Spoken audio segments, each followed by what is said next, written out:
Great. Okay, so yeah, I'll be recording those SBSS sessions and posting them and putting them up on Moodle, especially for graduate students who may not be able to attend the session during the time that we're having it. So yeah, it'll be there available live for people who have the medical exemption. That is, that they're not supposed to be on campus, and then also recorded for students, for graduate students and students who just may not be able to attend for other reasons. So yeah, okay. Anything else about that? Okay, so let me then go ahead and ask you all about, there was these questions here at the end of chapter 8. Chapter 8 dealt with experiments, and it dealt with questions of how how good your experiment is, if it would be able to have external validity that is applied to the outside world.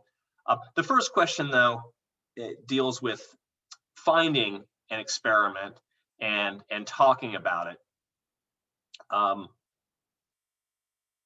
So I just want to go ahead and show you the one that I found as an example of an experiment that is somewhat interesting. I think I have this posted here on Moodle, so you all can check this out. And it's this field experiments examining the honor culture, the role of institutions in perpetuating norms about violence. And so there is a long long-held understanding that there are higher rates of violence in the South and parts of the West than compared to the North and the East.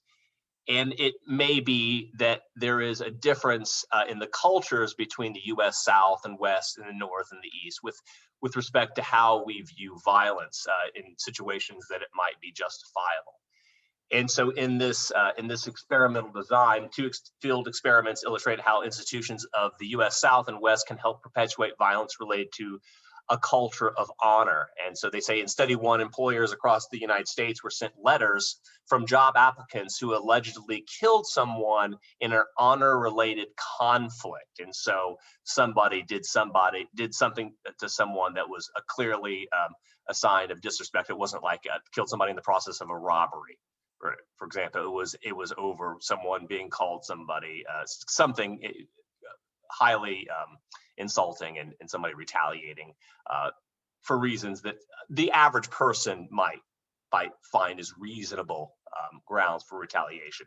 So Southern and Western companies were more likely than their Northern counterparts, it says, to respond in an understanding and cooperative way.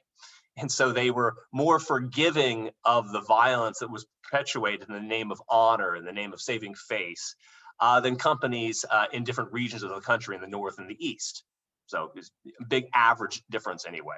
In study two, newspapers were sent facts for a story concerning a stabbing in response to a family insult. Southern and Western papers created stories that were more sympathetic toward the perpetrator and presented his actions as more justified than Northern papers did. And so again, here we have factual information being fed to newspapers that in the South and the West, they tended to generate stories that constructed a narrative that made it seem like the perpetrator could be you would be more sympathy for the perpetrator in these regions than in the North, where perpetrator was seen as less sympathetic, just as a violent criminal. And so they also go on to say that control conditions in both studies showed that the greater sympathy of Southern and Western institutions involves honor-related violence, not all violence or crime in general. So, like I said before, I think they found that there was no sympathy found for someone who committed a robbery and was trying to find a job, but that was, that's not true in the South. But for honor-related violence, it is. And these findings highlight the importance of examining the role of institutional behavior in perpetuating culture. And so, in this case, we were supposed to identify, I think I said the dependent variable. And in this case, the dependent variable would be the ways that the newspapers reacted, the way that companies reacted when receiving these letters. Clearly they varied. And they seem to have varied according to the region in which they are located. So in this case, the independent variable would be the region of the country that we're talking about. And the dependent variable would be the response, the differences in the response from people in the companies in the South and the West versus those in the North, and the companies or the newspapers in the South and the West versus those in the North and the East. So, I'm curious if anybody else had anyone that they would like to share that they can identify, break down for us what the dependent variable is at least, and the stimulus. The stimulus would be the independent variable. So in this case, the stimulus would be the region of the country that you're living in, because there's a different culture. There's an honor culture in the South, and that makes people more sympathetic to violence that's committed in the name of honor. Okay, so yeah, what did anybody else find?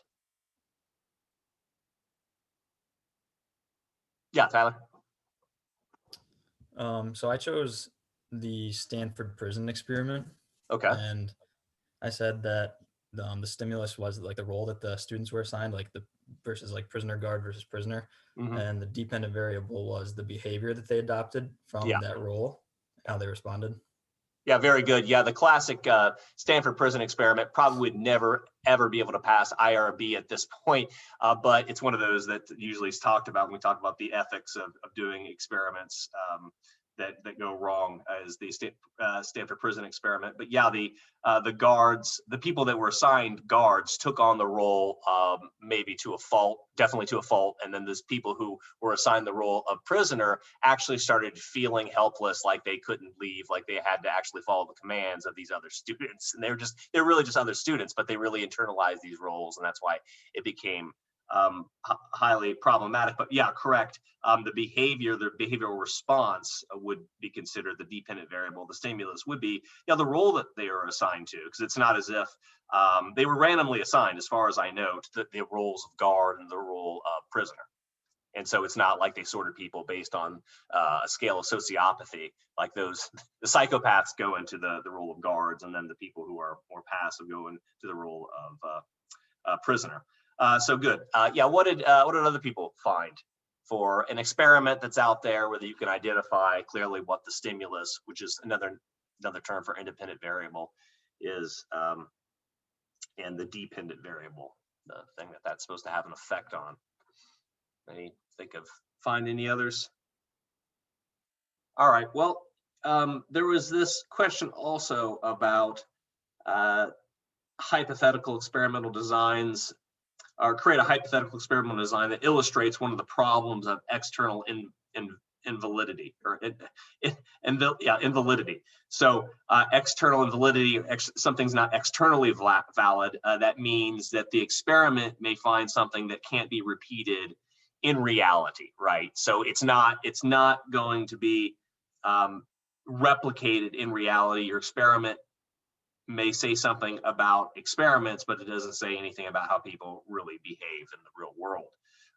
So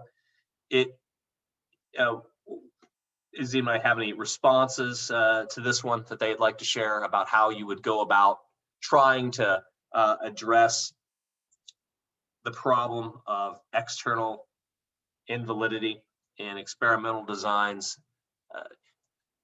This one, there's a entry in the chapter on this that we did not talk about, that this guy Solomon came up with as a way to identify whether or not there is going to be an effect of being in an experiment.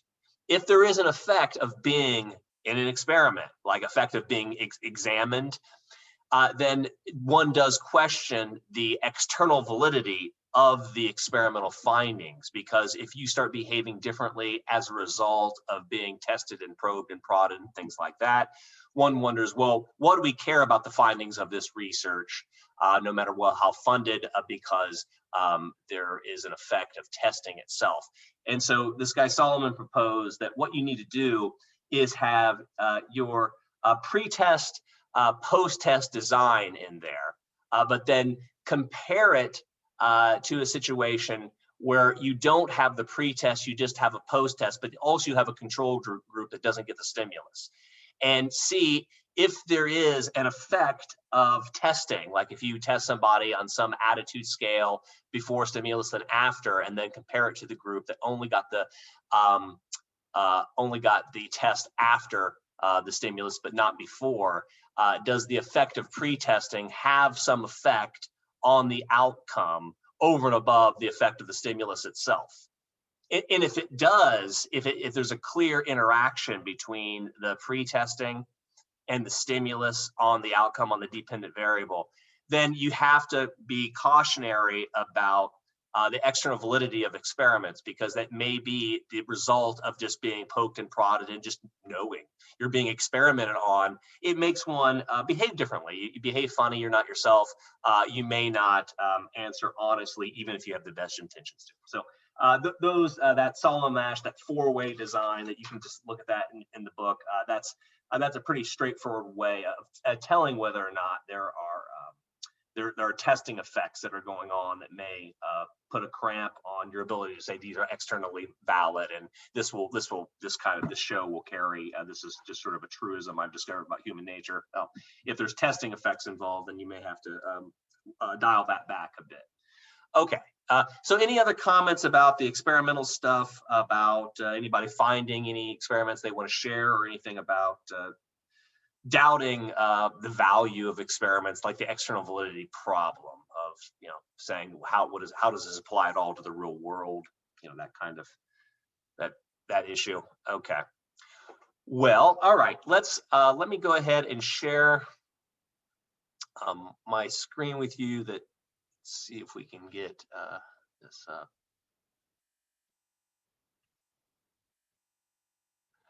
Okay, so before we talk about the interrupters, I'd like to get into this qualitative chapter to social science research in your book. This deals with a very broad approach to studying social science that is not nearly as dependent upon using closed-ended questions and statistics just generally. There's a lot to it. We will go over it here and just highlight some of the more general themes and methods that go on in qualitative social science. Recognize, though, that even though there's a lot to this stuff, we're going to cover it briefly here. The majority of social science is quantitative. That is why we have a hearty section in this course that deals with quantitative analyses, because really, folks, if you go out and pick up any academic journal in the social sciences, like over 90% of them are all quantitative. They all have stats in them and understand them. You have to understand read statistical tables. So that is why we'll spend a good chunk on that kind of necessary evil in this course. But there is a lot to be said that's important about qualitative research that is not so dependent upon quantitative statistical type analyses using tools like SPSS. So there are certain things in social life, in the social sciences, that lend themselves to qualitative field research. And so going out into the field and observing things that may not be so easily observable with more traditional survey methods or experimental methods. Some researchers have identified a long list of items here, like social practices such as making eye contact, how often people do that in social spaces, some way of recording that and reading into that. Looking at crime as an episode in someone's life rather than just recording how frequent it happened and how serious it was. What is the story that is behind this criminal incident that someone could tell you, and that may provide much more insight into why the crime occurred and why this person was a victim than basic statistics. Likewise with a divorce, in addition to how long did the marriage last, how long were you cohabiting before, all these basic survey type questions you get about a marriage and the family. What was going on that caused your relationship to fall apart? So forming sort of an episode or a narrative about that. Also studying another good thing to study in social spaces, encounters, people, how they meet one another, how they greet one another, all these sort of things that we take for granted that we learn to do as socialized creatures in the world, but studying these kind of things is also a part of qualitative approaches to social science, just how people interact together in social spaces. Studying roles and social types. So in families and in business, the roles and responsibilities that come along with certain titles, that is an area that's rich for qualitative, or lends itself to qualitative research. Studying the quality of social relationships among friends. This is something that my advisor at Bowling Green State University, she published this article years ago looking at what high school students say in their yearbooks about one another. And she had this collection of hundreds of yearbooks, and she went through and analyzed the comments that people had written. And she came up with this concept of the wider circle of friends. It's like there's always this inner circle of buddies that we all have, right? But then it was always the case also that people would consistently refer to these other people that you could kind of tell from the comments in the yearbooks that weren't really their friends, but they're this wider circle of friends that had some social influence on them. Otherwise, they probably wouldn't be commenting. And so that's something that qualitative research can get at that's harder to get than basic surveys. Looking at groups and cliques like athletic teams or work crews on a construction site or in a garage, or street gangs. It can really range in what we want to talk about when we want to talk about groups or cliques, or what we're studying when we're studying groups or cliques. They can range all over the place. Studies of organizations, that you really need to go there and take a broad assessment of how these places are working, how people are interacting, like all the things that I highlighted already, these practices, episodes, encounters, roles, groups and stuff. All the stuff applies or is nested within the study of organizations. And so that's a big thing in sociology, is looking at how organizations function as sort of this organism with all these working parts that are supposed to make it function as a whole. So that's something big in qualitative research. Looking at settlements, habitats. Now in anthropology, a lot of times people are thinking of hunter-gatherer groups, the groups living in the Amazon basin, things like that. But in modern social science, you're talking about neighborhood relations and communities and how people relate to one another on that community level. It also can involve just the study of entire social worlds, so to speak. Okay, like the sports world, like a qualitative study of that, or the world of politics, the world of science and tech. Okay, so that's another thing that qualitative social scientists do, is they take a look at all the people and institutions and organizations that are involved in forming these social worlds. And we all kind of know, we all sort of interact and play in, but that's something that qualitative social scientists will take a look at. And then, of course, subcultures and lifestyles. So could be the urban underclass, looking at how people get along in an environment that lacks job opportunities, and there's a lot of legal cynicism and things like that, to rural communities that are very much more independent and vote differently and have a different relationship with one another than how people relate to one another in urban, more densely populated areas, as well as things like music and art scenes. People that used to anyway, like follow bands like Fish and stuff like that. So you'd have qualitative research studies looking at that kind of thing. So all of this oftentimes comes at this from what's called a grounded theory approach.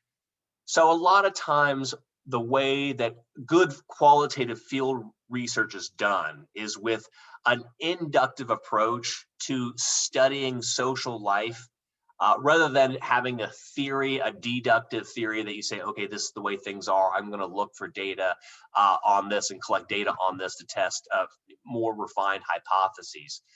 What's happening here with grounded theory, which is the sort of the overarching theory that's guiding a lot of this qualitative research, is that initially data collection is absent of any hypotheses that could be said to be testable, that it's more of a very sort of cast a very wide net. We're interested in how the homeless sort of relate to one another, how these gangs sort of relate to one another. We really don't have any firm hypothesis. We're just casting a very wide net. We want to gather data in all different ways from people.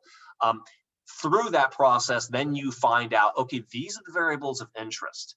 These are the things that we really need to drill down on and figure out a way to maybe measure them in a more kind of traditional close-ended way that can be subject to later data analysis. These are things that we could not figure out or did not even know existed in any way prior to this kind of discovery process. And so this is what can be lay the groundwork for later survey development of more close-ended questions.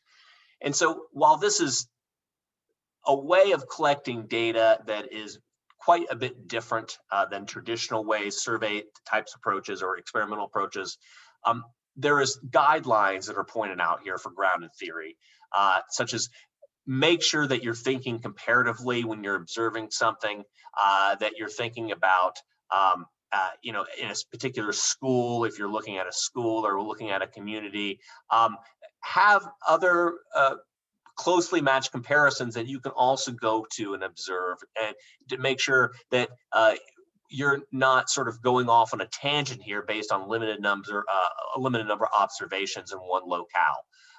So this goes to the point of obtaining multiple viewpoints and talking to different people who have different roles in an institution, for example, in a school, so that you get a take of the school from different vantage points, from the vantage point of the student, from a principal, or from a teacher.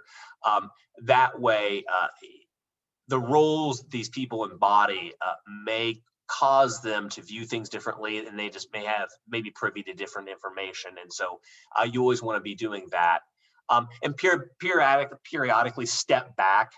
They say that means that make sure that you are not going down a path that is not really supported by your data, that you're not falling into the trap of having some grand narrative and then searching for data to back it up, to make sure that the data that you're accumulating that really is supporting your idea about how things are working.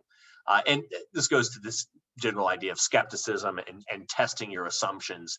That this is not traditional testing of hypothesis like you would do with a statistical test, but it is through comparisons, so through closely matched comparisons, you can test to see if the way that you're thinking about something really has a validity to it. And so a good example of grounded theory where people have this very vague idea of what they want to do, but then it becomes more specific and it builds to a more complicated in-depth study. This guy, I think his name is Vindikesh. There's a book that he wrote a few years back called Gang Leader for a Day. Go buy it. It's really interesting and also amusing. He was this economics, a young professor that was studying under, I think it was W.J. Wilson, University of Chicago, this famous sociologist. And they wanted to generally to study the underground economy of the ghetto. And so this guy Vindikesh, he's Asian Indian, and he goes into this predominantly Black ghettoized community in Chicago and starts asking some young men that are playing dice and hanging out, how do you feel about being Black and poor in the United States? And he commented, my response set didn't include things like, oh, go F yourself and stuff like that. Like, who the hell are you? And he realized that that approach wasn't going to work. And also some of the things that he was generally interested in and what his mentor was interested in was not the key things that were driving some of the underground economies that he was observing in these projects in Chicago.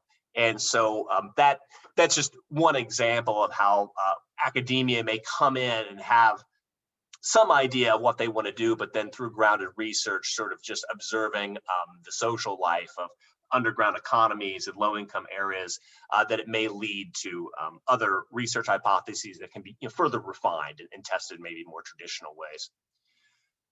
Okay, so within this idea of grounded theory, All right, there are several major research paradigms, or paradigms is just a way of going about figuring stuff out or knowing something is a paradigm. Okay, so ethnography is one that's huge in qualitative research.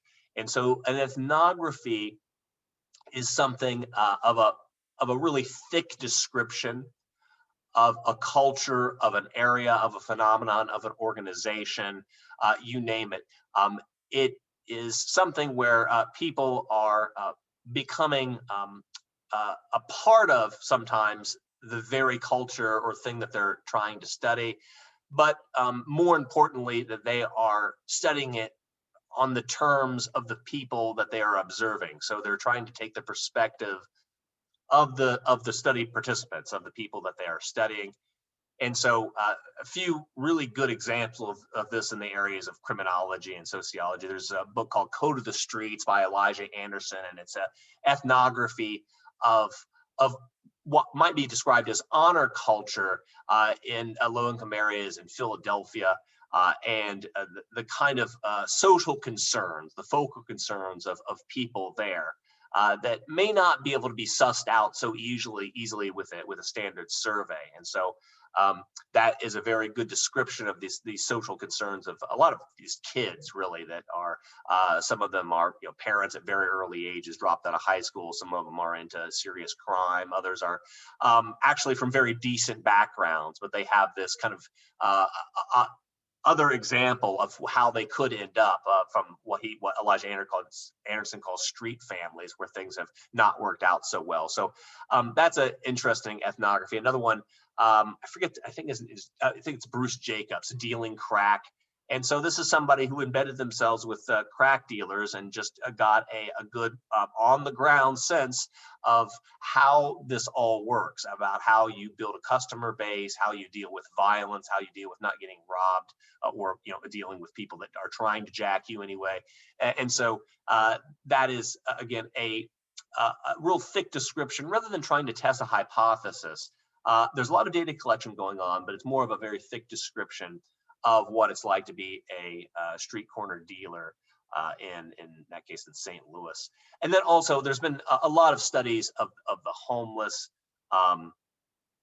that look at the social relationships of the homeless, because they're not bound to institutions like the rest of us, and so their roles and their responsibilities as people all kind of living in a under the bridge somewhere, where you see now you have this huge flood of tent cities that are in places like San Francisco, and that have some sort of rhyme or reason to them. They're not just totally bedlam, totally chaos, but there is some social structure to what's going on there. And so looking at that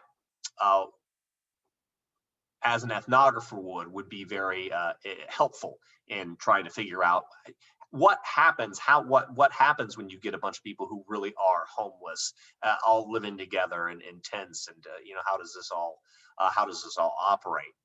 Okay, another way about going about doing qualitative research is ethnomethodology. So ethnomethodology, or just the study of the method of studying life, is an approach to the study of life that focuses on the discovery of implicit, usually unspoken assumptions and agreements. This is illustrated in the book by this guy who looked at convict codes. So inside prisons, inmates go about their business adhering to a code of conduct that is not written down anywhere. It's not something that they get read by the warden, doesn't tell them what the convict code is, but there are sets of unspoken rules that are followed.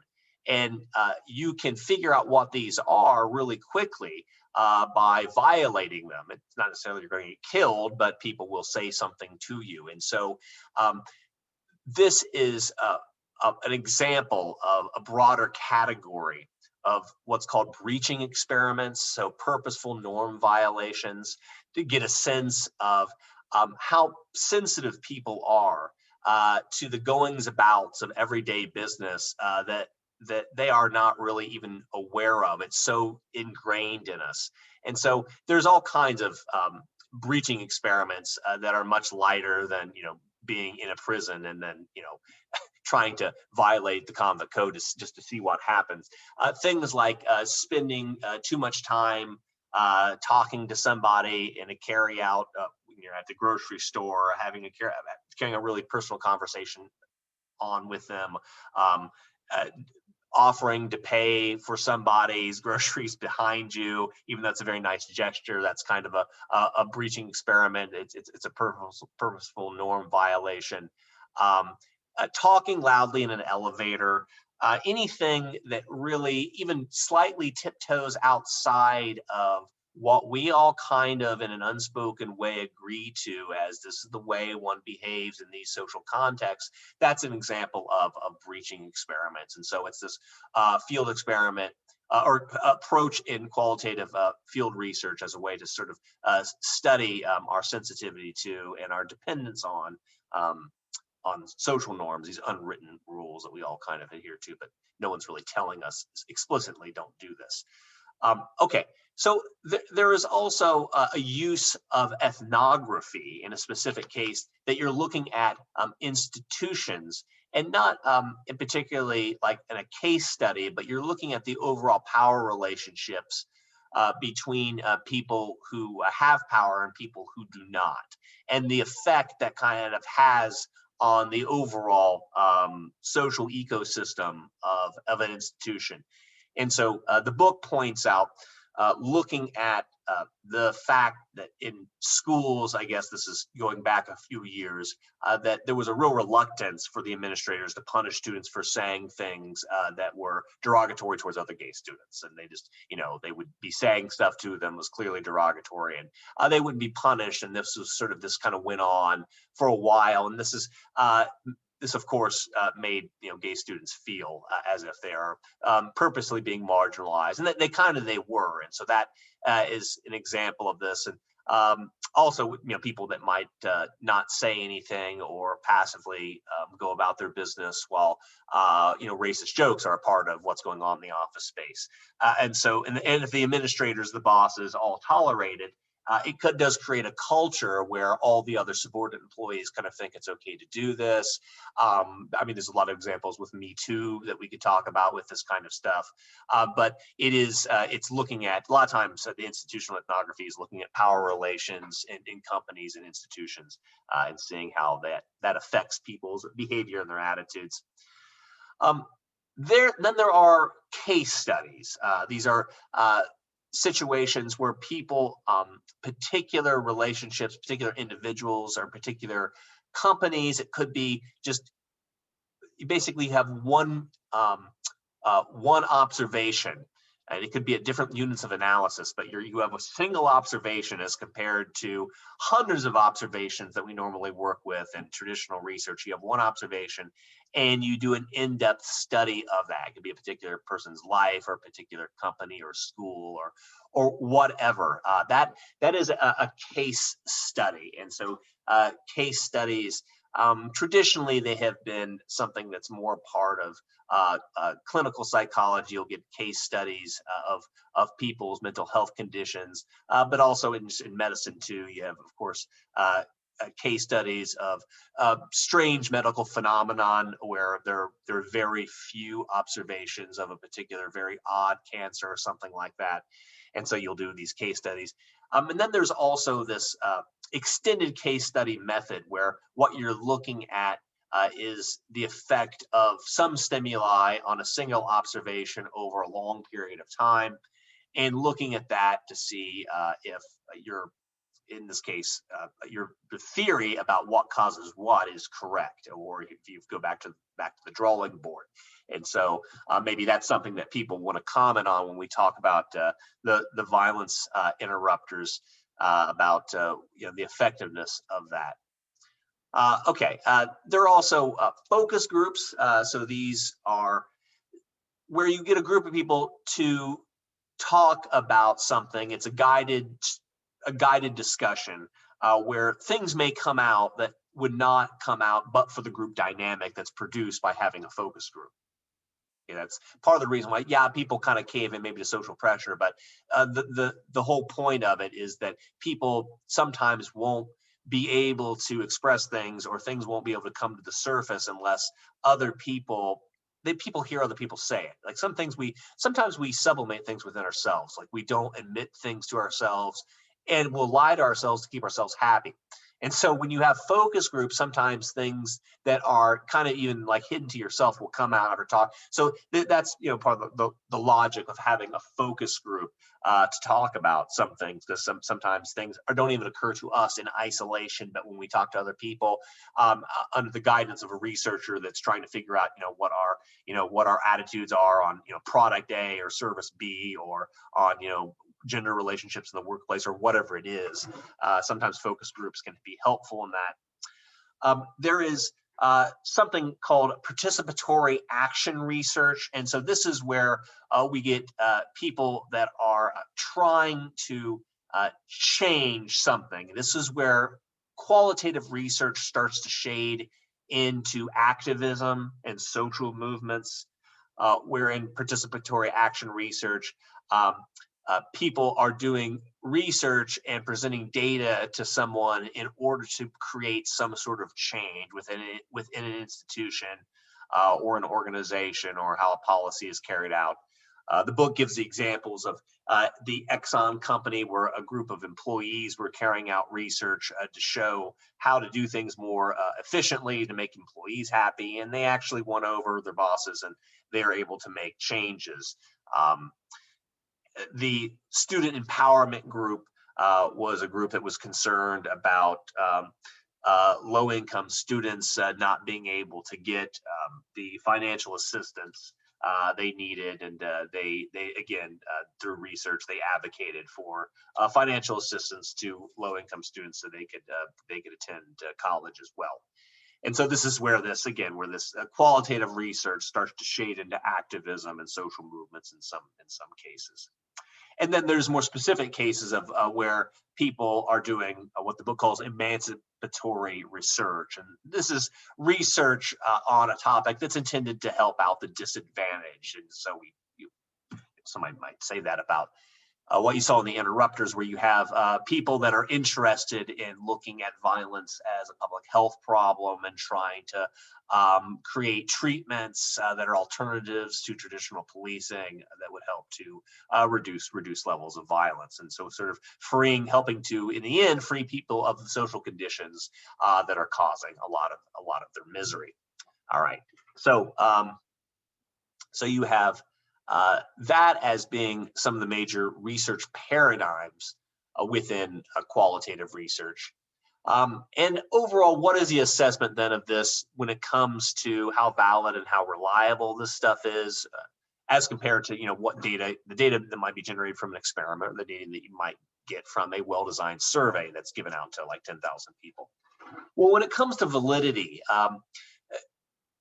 qualitative researchers feel that there's actually a lot of validity to what they study, in the sense of being able to measure variables of interest with a high degree of precision. Now, of course, this is being done oftentimes without closed-ended questions that are subjected to statistical analyses, but through qualitative field work, you are able to sometimes discover what should be taken a closer look at. And so the discovery of honor and toughness as an explanation as to why young men, in particular low-income communities, might feel compelled to defend their names with violence.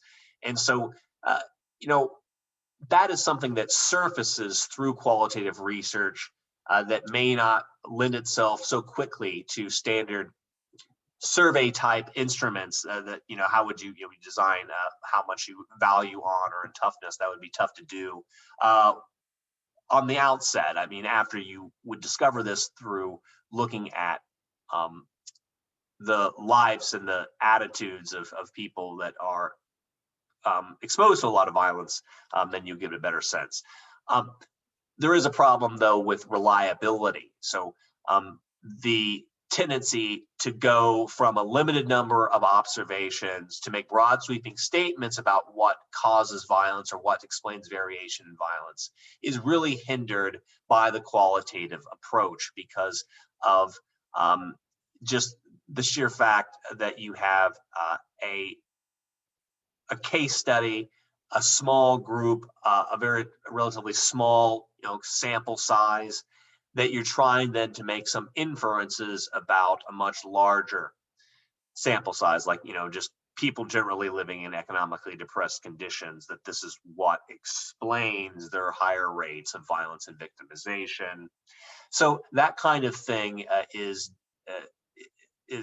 not done so easily when you have a limited number of observations. And so this then makes the qualitative researcher say, well, okay, well, I can go out and to do my qualitative study again with closely matched comparison groups and things. And so then it starts turning into more of a quantitative thing. And so the book mentions things about the costs of qualitative field research, that they can be really inexpensive. It can be, but it can also get really expensive.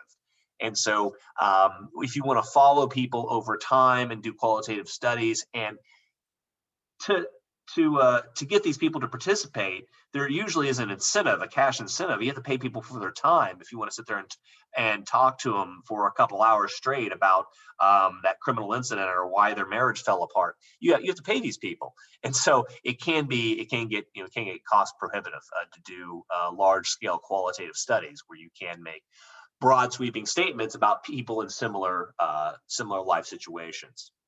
Okay, so the thing about qualitative research that usually separates it from more traditional experiments and surveys is the qualitative interview. It's all about the interview. And so it's a set of usually topics to be discussed. There are semi-structured and more structured interviews, qualitative type interviews, where the semi-structured is the one that's most common, where the researcher has an agenda. She knows what she wants to try to get from her subjects, but it's not presented as a set of standardized questions with a predetermined response set. So you have an agenda to go in, and I want to get this from this person, this, and this, kind of like what a journalist does, but not so much with a preconceived narrative of what you want to print anyway. So the good qualitative researcher should have an agenda, but not have this narrative you're just trying to fill in the blanks on based on your observations of one person's report. And so there are steps to trying to get access to people for qualitative studies. Some of it we talked about already in sampling, with hard to get at groups like maybe people who are here undocumented or the homeless. You might want to have initial informants that contact you, that put you into contact with other people, and sort of the snowball sampling effect goes on, where you get more and more people that want to make contact. Or with organizations, you might just send a letter or make informal contact first with somebody who works for an organization, then send a follow-up formal letter. But all of this is about what's called establishing rapport, in making initial contact and following through with the interview. And so very important that you do that at the get-go, because you have to, establishing rapport is like establishing trust. You want to do that. It's really important because you are going to have many times a face-to-face interview with these people, and for them to spill their guts, so to speak, that's really important. A couple points that the book points out. One of the things they say is show real genuine interest.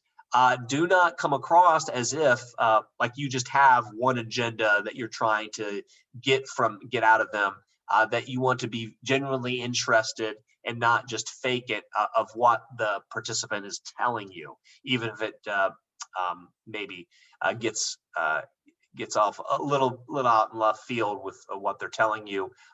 Make sure that you first have control of the interview, but you are genuinely interested, because people can tell if you're just not interested, if they trail off and you're not listening. So people can tell. So this, they say listen, be a good listener in qualitative interviewing. It's really hard to get people's get people's genuine take on something if you're not a good listener.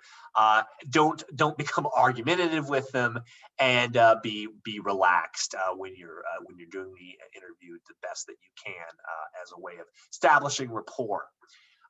So there's different ways about going about doing this, and just more broadly about how one relates to their study subjects in qualitative research. So there is the dichotomy that is between objectivity, so remaining completely objective, recording things as if you are an alien from outer space, where there's no preconceptions, and then going native, where you start assuming the roles and the perspectives of the people that you're studying. Okay, so that is, and people have to make up their mind. The researcher has to make up his or her mind as to how they're going to go about doing this. So the complete opposite to going native is the sort of alien or Martian approach, where you look at something without any preconception. So you make your study subjects explain everything to you. You don't just, and this is to avoid you biasing your perceptions of what is being told. Like, you don't want to study a non-Western culture and bring into it your preconceptions about relationships or about crime that you think that person is telling you. Like, why do you do this? Why do you do this at all? Like, make them explain to you like you're a 3-year-old. That's one way of going about doing it, as opposed to going native and completely kind of assuming and getting into the roles of the people you're studying, act like you're a complete alien. And this is also, it makes your own society seem alien when you start doing that. Like, why are we doing it like this at all? Like, questioning everything.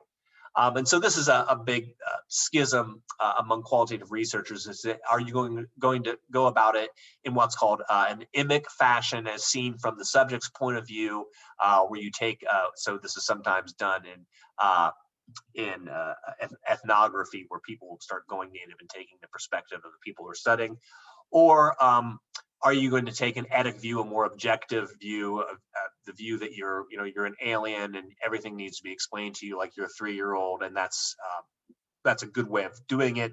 Some people say because you don't want to make any assumptions or bring any biases into what you're studying. There is the term reflexivity or reactivity is used a couple times in the book, and these things they're kind of similar. This is a cautionary note that you will likely be affected by and affect the behaviors and the attitudes of the people that you're studying in qualitative research, much more so than what you do in experiments, and certainly much more than what you do in surveys, where there's no interaction usually between the study participants and the people who are doing the data analysis and the people who are collecting the data.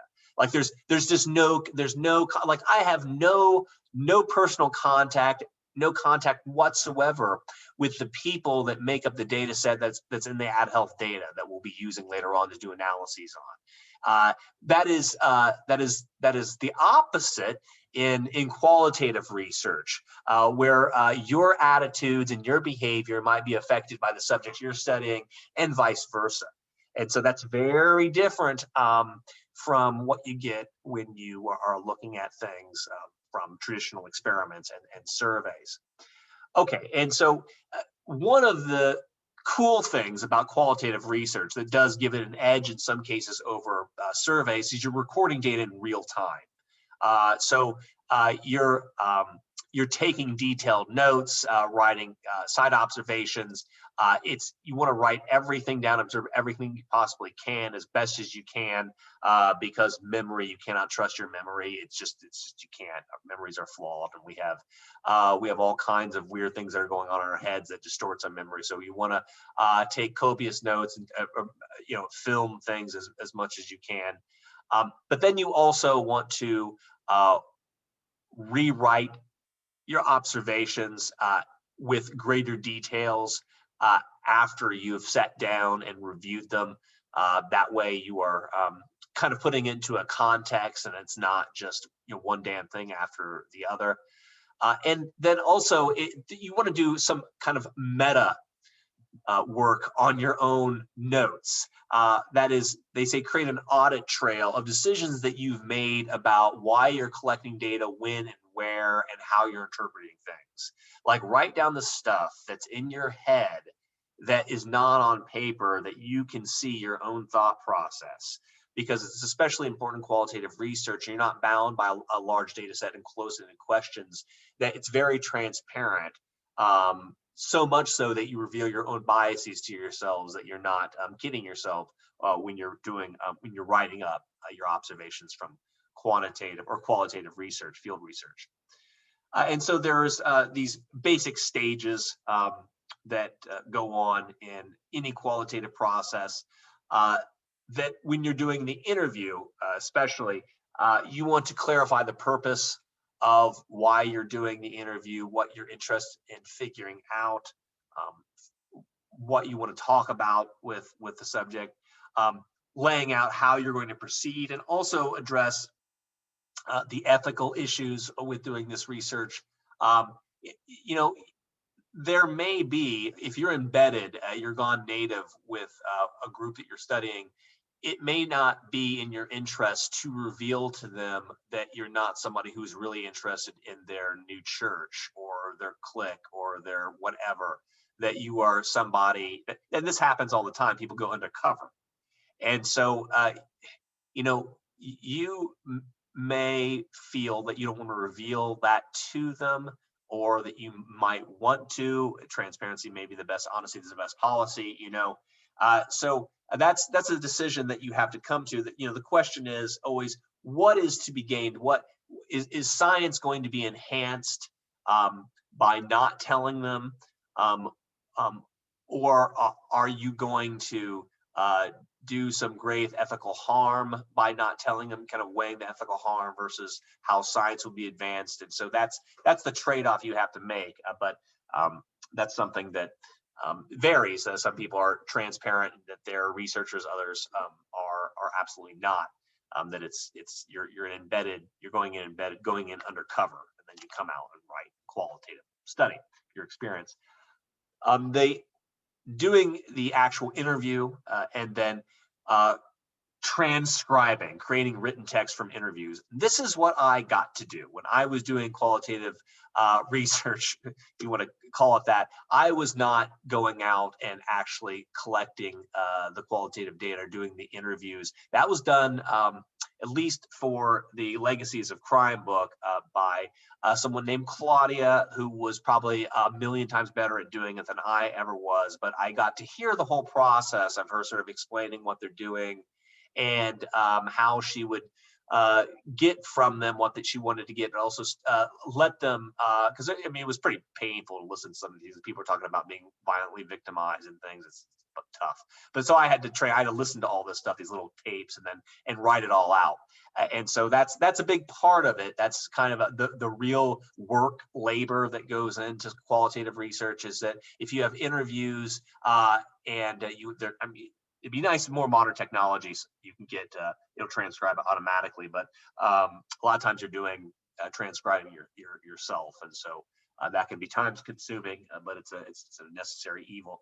And then analyzing, determining the meaning of gathered materials, and so there will be a lot of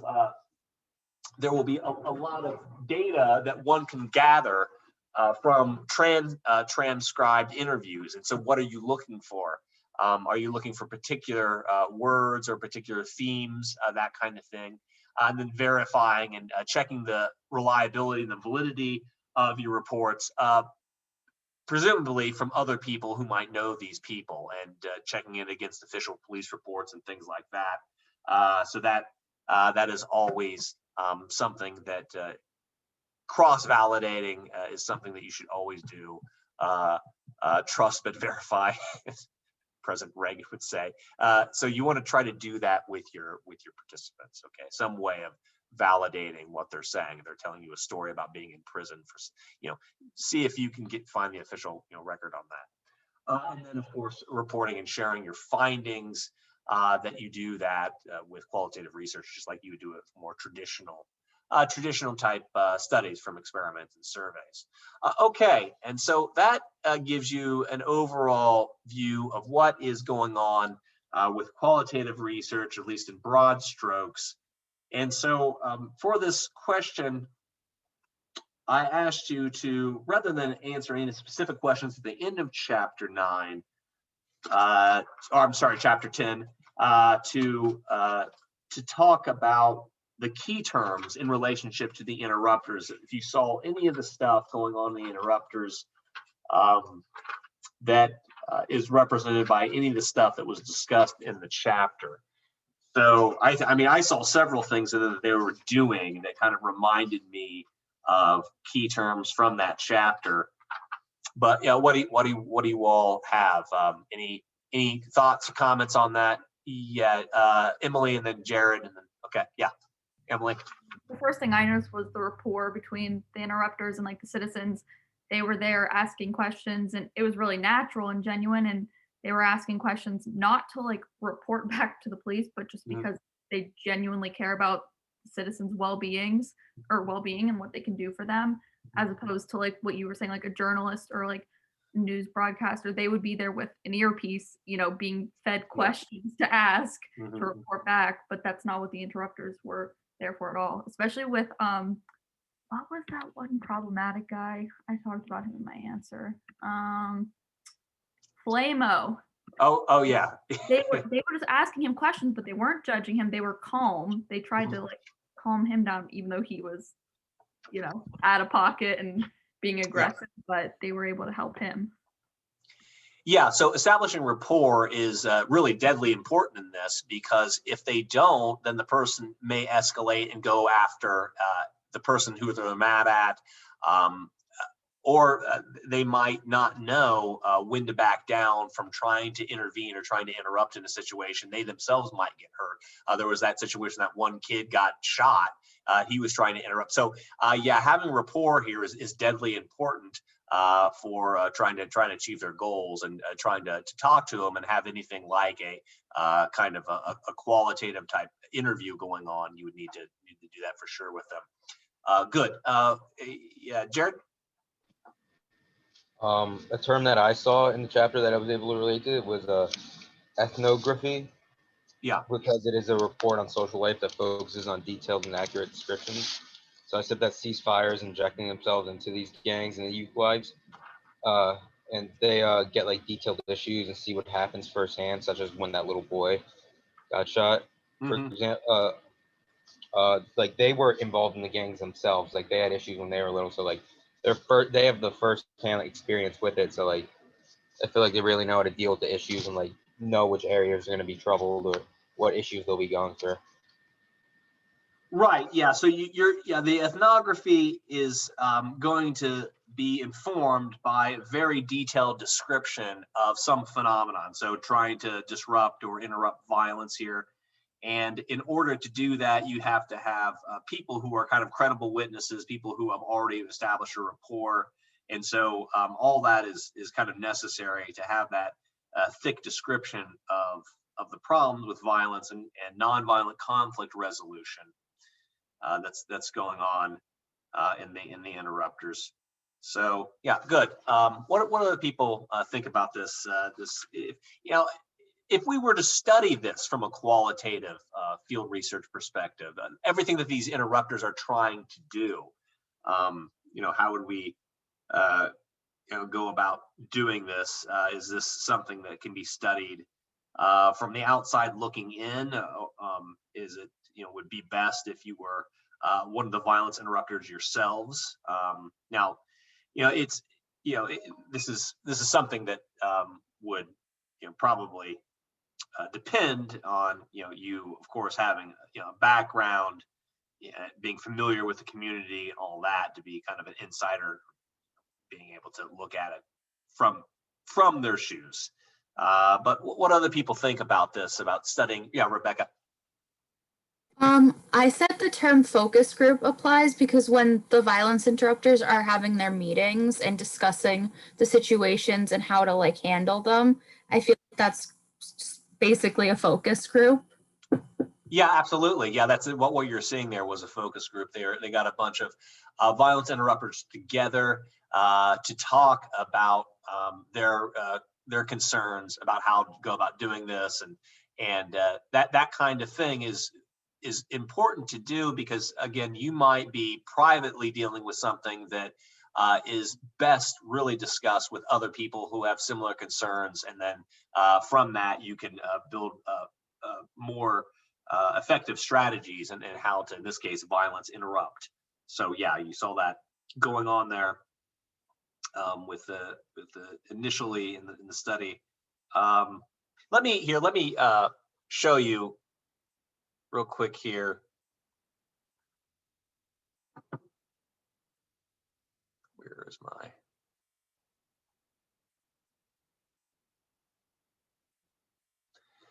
Yeah, this is just the initial for people who didn't watch this. This will give you should be able to see my screen. Just the intro to this about what is going on here in case just for the few folks maybe that didn't watch it, what they're trying to do.